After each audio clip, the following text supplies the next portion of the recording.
Genesis 20 feels strangely familiar, almost too familiar. A foreign king. Sarah is called Abraham's sister. The king takes her. God intervenes. Haven't we seen this before? Back in Genesis 12. Almost the same thing happened in Egypt. So here's the question. Why does Genesis tell such a similar story twice? Is Abraham repeating the same mistake? Or is God showing us something bigger? Then another detail stood out to me. This chapter comes immediately after Genesis 18. In Genesis 18, God says Sarah will have a son within the coming year. The promise suddenly becomes incredibly close. Then what happens next? Sarah is taken into another king's house. That feels like the worst possible timing, almost as if the promise is immediately placed under pressure. Could the chapter be intentionally creating that tension? And then something remarkable happens.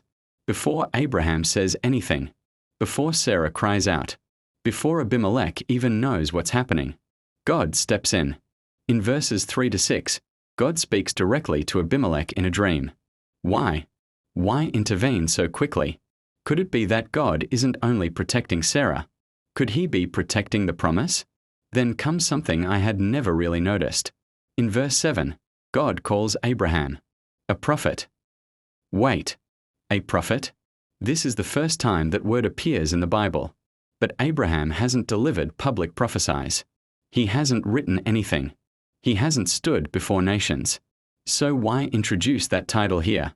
And then another reversal happens. Abimelech appears remarkably honest. He says he acted with integrity. And God agrees. Think about that. God himself acknowledges the integrity of someone outside Abraham's family. Why include that? Could Genesis be showing that God judges people by what they know, not by what they don't know? And finally, the chapter ends with another surprise.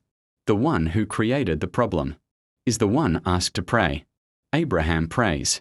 Abimelech is healed. The households are restored. Why? Why would God choose Abraham to become the instrument of restoration after his own failure contributed to the crisis? Maybe because Genesis 20 isn't mainly about Abraham's fear. Maybe it's about something else. A promise that remains protected. A purpose that continues moving forward, even when the people carrying it aren't perfect. And that raises one final question. Could the real focus of Genesis 20 be less on human failure and more on God's determination to keep his word? What do you think?